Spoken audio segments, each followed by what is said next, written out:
Oh my goodness, they've taken their crazy pills this week for sure, folks. I'm Andy Deb, and I'm your host this week, and I probably need a shot of liquor before we can get going good today. Well, folks, we're here with a new edition of Political Smackdown for good or for ill. Back this week is Betsy Wells. Betsy, I hope you had a wonderful trip. You look like you're rested and ready to get into this crowd. I did. I had a wonderful trip with my family in Hawaii. Good deal. Yes, yes. I'm sure that's a beautiful paradise, place. Yes. It is. Now you're back now, here if I in this could just crowd. get through jet lag. Oh, God, yeah, that's about a 2-week trip there. All right, let's get to it, folks. This week, Governor Stein gave his first State of the State address to a joint session of the General Assembly. What did we learn and how was it received? Betsy, I'm sure you watched this. I watched a little bit of it. What was GOP's response to all this? I mean, we sat there. You had our Democratic Lieutenant Governor, which was a change. They have Rachel Hunt there instead of that crazy guy that was there for 4 years. Oh, come on. Even you guys admit he wasn't exactly one of the best shining examples of Republican candidates. Yeah, I agree. So, and then we had our new Speaker of the House who took Tim Moore's spot. Then we had the usual guy, been in the Senate forever. In fact, you know, he was there when I was there, Wes. So that was I thought was kind of interesting. Really? Yeah. Did they embalm him? Evidently, he's still there though, but you know, whatever. But he's working hard now. Now he's got a sheriff chasing him around down there around Rockingham. But anyway, Betsy, tell us exactly what's your thoughts about what the governor had to say. Well, of course, as I watched it, and I ended up watching it on YouTube, I thought of you, Andy and Wes. You've been down there for those speeches, and you know exactly what's expected in North Carolina. And I was glad to see, you know, the response and the decorum. It certainly is not anything like the TV reality show that sometimes Trump wants to do in Washington. But I thought Josh Stein did an excellent job, and I liked what he said, you know, about asking him to sign the next recovery bill. MSNBC did a special this past week on going to Marshall and showing what had been done in the time with Helena, and how things are going so slowly because you just can't build back buildings in months. And they had finally gotten the bridge open that connected the two sides of one of the towns. One lane, yeah. Yeah, and talked about how people are living in their houses up there, even though that they're really not safe because they don't have any other place to go. I saw the response with the Republicans sitting behind the governor even responded and clapped for him.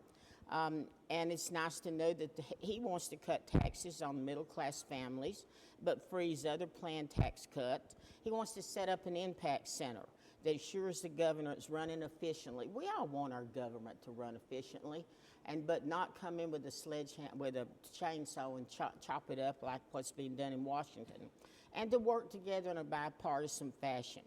And knowing that, and he did, I think that he's done a good job with trying to make sure that the people in the western part of the state are seen too. But I thought on the whole that North Carolina could be proud of the State of the State speech and the decorum within there in the chamber. Well, you know, Wes, I really felt really proud to be a North Carolinian because we showed decorum.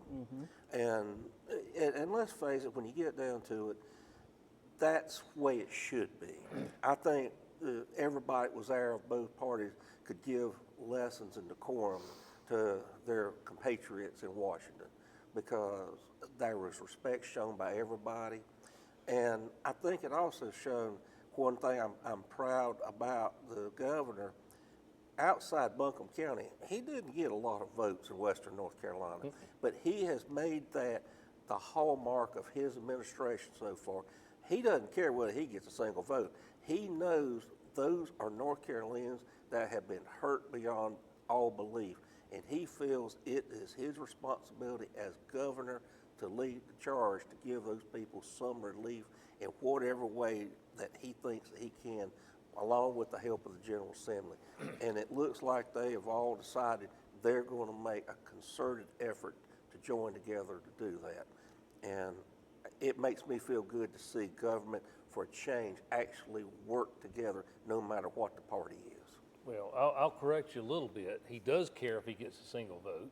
Well, And he played to the votes in Western North Carolina. Now, I thought he did an excellent job. I was proud to listen to him for the first 10 minutes or so until he started getting partisan. The camera angle that I had, Betsy, watching it online, was right behind John Torbett from Gaston County.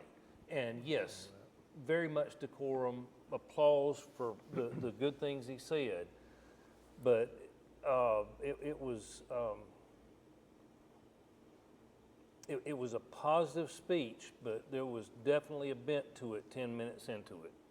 And there's no question that there's some differences between what his vision for the state is and what Berger and Hall's vision for the state is. I think he's off to a good start. I'll give him all the credit in the world. But we're going to see some differences come up over the next 6-8 months. Don't you think, Mike? But when it comes to Western North Carolina and the damage that has been done to those folks. How do you not recognize that? And that's but one we thing still have people homeless 5 years after Matthew. Well, I think Stein's going to try to address that, and I'll give him all the credit. And he is, and I don't know why that has not been addressed as it should have been by anybody. I'll be frank, I don't know why it should have been. He is a much better salesman than Roy Cooper. Well, but there's he no doubt about sees that. what needs to be done, and I think he's jumping in it with both feet to making sure that it's done. Now, I don't know why under Roy that didn't get addressed as much as it should. I do not know. But I think we're seeing, Mike, that he's trying, he sees what needs to be done, and he's not waiting around. I wouldn't give him too much credit for putting Helene at the top. Because had he not put it at the top, he'd have come out as the worst governor we've ever had. You're right. You had to do that. There Yeah. wasn't a choice. So give him all the credit you want to, but there wasn't a choice on that. That is the big deal in North Carolina right now. So he had to do it. He did start out as, I heard somebody say they split his speech into thirds. Well, the first third was about trying to promote bipartisanship and things they could work on together. Things like Helene relief. He even has mentioned that he's worked with President Trump. And Trump has even said something nice about our Democratic governor over the Helene things. I don't think Cooper and Trump would have ever had that exchange. But, No. He talked about we had to fight fentanyl, which is killing a lot of people. So he did, Republicans were very much clapped when he talked about he'd like to raise pay for law enforcement officers. So there was that. But he also gave a lot of red meat to his base. He said, basically, to use his words almost, don't give tax cuts to rich corporations. Give them to the middle class or the average citizen, he may have said.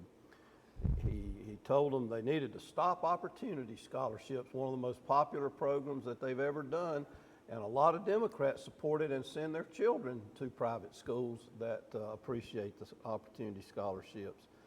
One thing that got a kind of a cool reception was he proposed a $4 billion state bond for public school and said, just let the people vote on it if y'all don't want to pass it yourself, which is probably what would happen at some lower level if they do it. But And and a lot of Republicans have encouraged that about letting people vote on such a large, and I don't have an issue with that. the problem that I see from Berger and Destin and the leadership is they don't want $4 billion in debt. They've worked hard to get out of debt as a state. I understand that. And so, And that's left us in a very unique position. as far as y'all have alluded to it, but as far as your last part of that question, how it was received, I thought it was really great that the GOP members did applaud when he recognized ordinary citizens for things and hardships in Western North Carolina and stuff. And I noticed that when he got partisan, while they didn't clap, and they sat there respectfully, let him have his say. And we didn't see all these little ping pong paddles with dirty sayings on them like we saw in Washington from the Democrats. We didn't have any Republican jump up with a cane and get himself kicked out.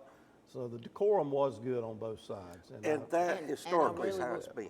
And one thing I've got to say before we leave here, he also proposed that a teacher pay increase, not only for correction officers and policemen, but also for Well, teachers. Aaron Paray has already introduced a bill to raise starting teacher pay $12,000. Well, and we'll see how far it goes. Of And course, last this time is I the checked, Democratic governor. she's got hair about the color of yours, and she's a Oh. Republican. Well, I guess maybe I'm like a thirsty man out in the desert. When somebody on any level of government acts nice to one another, it's just a wonderful thing, and I Yes, it is. appreciate it. So, It was a well-received speech. and everybody, it's just so nice. I guess you take it where you can get it. And now one thing, and Wes, you've been there before. That's one thing in North Carolina I've never seen in General Assembly. No matter how heated it's got, you really just don't see the kind of annex you see in Washington. Yeah. Thank goodness Thank for goodness. that. All right, let's move on to our second question. We may not have enough time to finish it in this segment, but we'll get started. Our economy continues to run into choppy waters caused mostly by President Trump's onslaught of tariffs on everything coming and going. Mike, he's even wanting to raise the tariffs on wine 200% on foreign wines. Can More you than that on imagine? liquor, that's what you like. Well, I drink domestic, good old Jack Daniels. That is the way it should be. Anyway, that's beside the point. How's that go over in your Baptist church? They don't And he say says, well, it's fun. we don't get into that too much on that, to be honest. As long as I don't drink it in the parking lot, we're okay. Anyway, moving on. You're getting me in all kinds of trouble today, Mike. But it seems like as the stock market's continued downward spiral, spreading the damage to everyone that has retirement savings or a 401k, it's creating so much uncertainty. And this morning on CNBC, there's a lot of discussion that we're basically in correction territory. And most people would say, Wes, we're really getting into the part where we're in sort of capitulation. And basically when we get into that, that's when everybody just kind of throws their hands up in the air and says, I can't do anything else. We're there. I can't do anything else, and just gives up. And Mike, we've had this conversation more than one time, and it's to the point now. There was back in the Depression era, there wasn't really that as many people involved in the stock market as there is now. But let's face it, there's not hardly anybody you might run into in some forms not in the stock market. And these tariffs are really just tearing the stock market completely apart. Is there not any real realization in Washington what this is doing to the average person? Well, Andy, if you would just listen to His Majesty President Trump, he's told you this is just a temporary little disturbance. It'll all be okay. Don't you have faith in your president? Do you really want me to answer that? Would you really like me to answer that? I continue to give him a little leeway on the tariffs. I think overall it would be better if there were no tariffs and markets determined the price of everything, no matter where it was sent to or came from. Having said that, I still think he's trying to use the tariffs to create a better deal for the United States with Europe, with Canada, with Mexico. Especially Mexico, he's got a good reason, the border and the fentanyl that's coming in from down there. I don't disagree. Had an interesting time this week to show an industrial building to a group that have a plant in Mexico and Ohio, and they want one in North or South Carolina. And he said that they're really worried about the tariffs from Mexico. He wasn't too worried about Canada. They don't have a plant in Canada. But I'm going to give him a little leeway. I think we're going to probably we're due a recession. We've been due a recession for a while. But we hope it's not deep, and we hope it's short-lived. And y'all, I remember as well as I'm sitting here, the first 2 years that Reagan was president in 1981 and 82, the economy tanked. He got his tax cut in place, and by the time he came up for re-election, he won 49 states. So give hope and give time, and if he's going to do this to cause this little disturbance, as President Trump calls it, the time to do it is in the beginning. And hopefully you come out on the other side with a stronger economy. And I hope to see the day whenever your stocks are doing much better, Mr. Deadman. Me too. Well, folks, we're going to take a break, and when we come back, we'll talk a little bit more about this, and maybe Betsy can give some clarification to what Mike just said. We'll be right back. Chef Paul Prudhomme once said, "You don't need a silver fork to eat good food." Well, on Cleveland County Kitchen, we don't have a silver fork, but we sure do serve up lots of good food. Hi, I'm Deborah Blanton. I hope you'll join me for the next Cleveland County Kitchen. Each month, we offer a complete farm-to-table experience. We visit local growers, we learn about nutrition, and wrap things up with wonderful meals prepared by our guest chefs. It's a lot of fun. I hope you'll join me for the next Cleveland County Kitchen.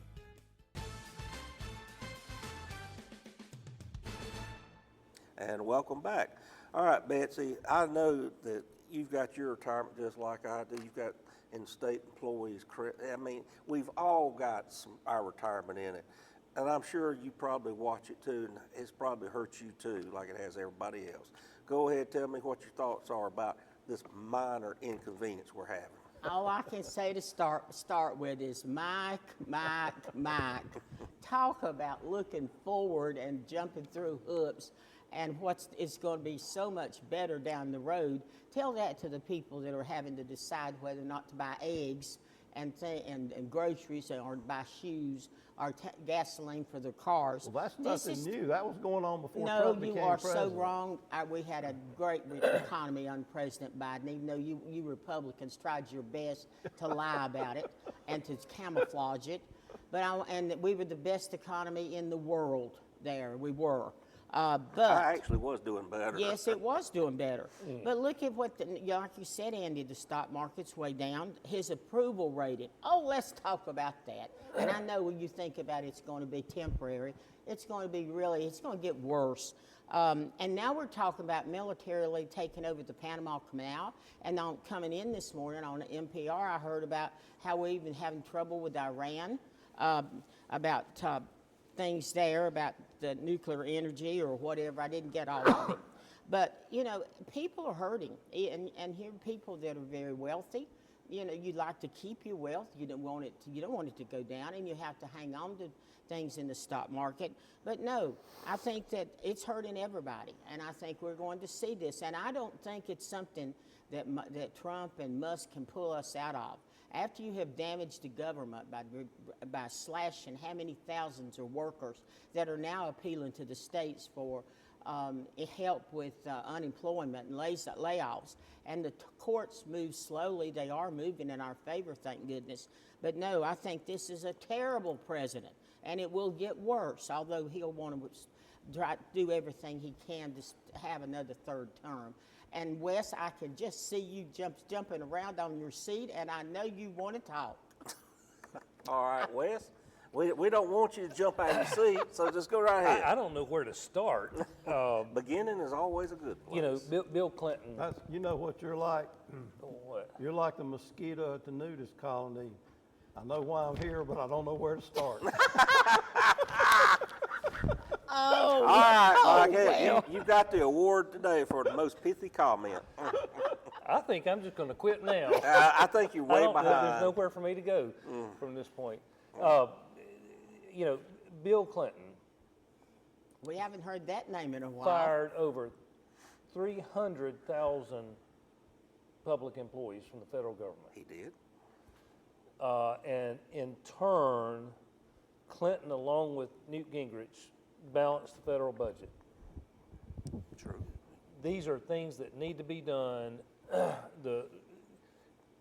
If there's a recession coming, that's part of a cycle, and you cannot deny that it is in large part caused by the previous administration's policies, dumping money into the system, creating the inflation that we've got. Trump's been president, what, are we 65 days? How far? Not even 6 years. Not enough for his policies to actually matter. Now, I've got a big problem with his tariffs. When he was president 8 years ago, it was a big problem in my industry. The wood, pulp coming in from Canada. It's going to be a problem again. we've taken measures at my little bitty business to try to offset that. But to blame him for a potential recession that we don't know is going to happen, and the numbers that came out first of this week were very positive. I've got a problem with the tariffs, but I think we're in a good position as a country. And Betsy, yeah, if there's a speed bump, we go through that every few years.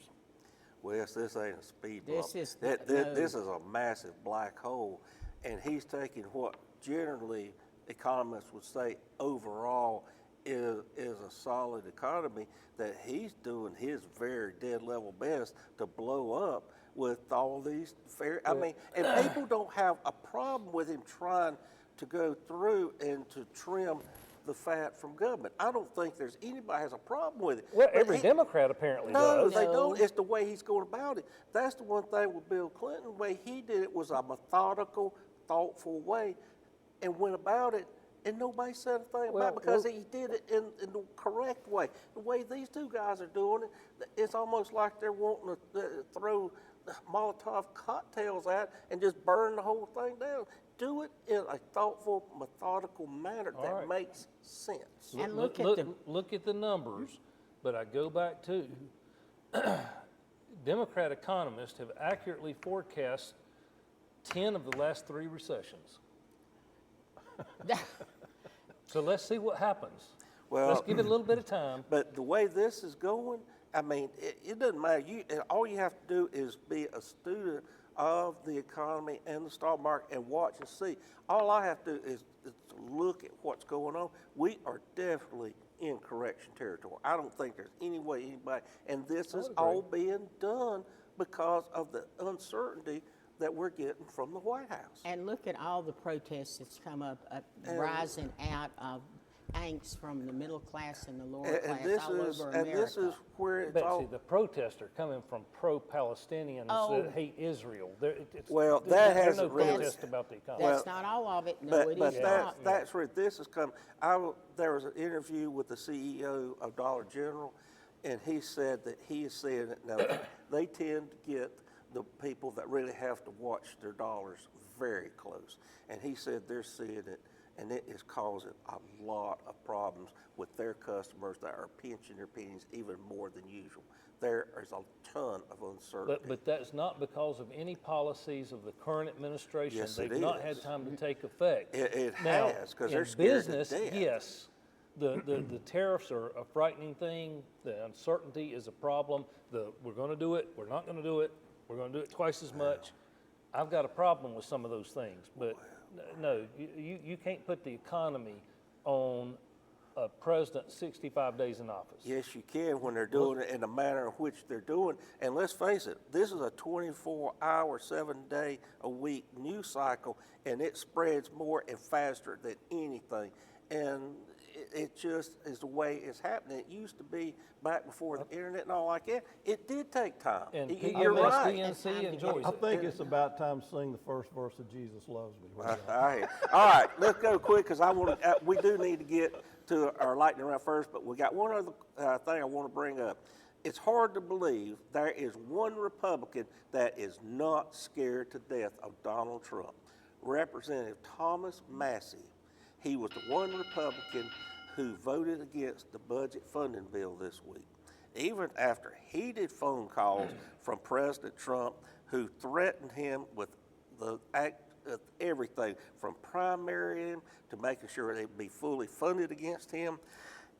He did everything but threaten to take an axe handle to him, Wes, and he would not be coerced into voting against something that he firmly believed was wrong. What in the world would keep somebody from voting with that much pressure on him? What do you know about this gentleman from Kentucky? I don't know much. You sent questions out yesterday. I looked a little bit. I'm all about people making stands. And of course, Kentucky, Senator Paul Yep, Paul Rand. is one that has been very outspoken on a number of issues. So maybe it's something in the water up there. Well, we can all say. Well, I can tell you, I learned a little bit about Massey actually early this morning from a mutual friend we all know who knows Massey. And he says he's a very nice guy. He just believes that the debt and the constantly growing deficit are killing America, and he is not going to put up with it. He said that in Congress, he wears a debt clock on the lapel of his suit. Really? And It'd have to be pretty wide for all those trees. well, I'm sure it's a miniature version of it, but also Trump primaried him last year, and he won. He's not scared of Trump. No. He lives kind of off the grid, I'm told, in rural Kentucky, and all he's concerned about is the debt and his people in Kentucky, and he's just taking a stand. But obviously, you got to have some kind of a budget and way to operate. Yeah. But there's a Democrat that's apparently is scared of Trump, more scared of Trump than him. His name is Chuck Schumer. He's decided this morning he's going to vote for Trump's continuing resolution. Well, I guess he wants to govern. You get final word on it, Betsy. All right, and well, I just think it's great to see a Republican stand up for his constituents and not be intimidated by this bully in the White House. Well, he's tough as a pine knot. There's Yes, no he doubt is. about that. All right, let's go to our lightning round, Ruth. All right, Betsy, take off. All right. As I was watching the state of speech, I was looking there, and there sitting is a first-time lieutenant governor who is a woman. And since this is Women's History Month, I wanted to mention that Rachel Hunt is our first female lieutenant governor. Wes? Well, Andy, Democrats supporting climate change and doing all this, they cut a new 4-lane highway through tens of thousands of acres in the Amazon rainforest to host a climate summit. Interesting, huh? Yeah. All right, Michael. Somebody whose acquaintance I made a long time ago worked for something like 45 years for the Raleigh News and Observer newspaper. His name is Rob Christensen, and this is his latest book, and it's on the history of the Raleigh News and Observer, now just called the News and Observer, which we've known in our lifetime, Wes, as one of the most liberal newspapers in the area. Yep. But it started out, interestingly enough, as a racist, segregationist newspaper by the Daniels family, who ran it for 100 years. Yep. And by the time Jesse Helms came along and used to work for him, and the time he got away from him, he called it congenitally critical. That's the paper was. But it is a fascinating read. I've not read it all, but Rob Christensen does a good job, and he's written 2 or 3 books on North Carolina politics that are worth the read, no matter your politics. And he's got the background. He does. Well, folks, I've always said if you want to find out what's going on in the world, go to New Way Laundry in Shelby. They've got all the information. Well, now I found out that the secret is out. I was watching a new show on Netflix. It's got Robert De Niro as a star of it. It's called 0 Day. Worth your time watching. Well, he has a secret informant, and when it comes up on his phone, it's New Way Laundry, believe it or not. No. It is worth your time watching. That's all we got time for this week. Come back again next week for a new edition of Political Smackdown.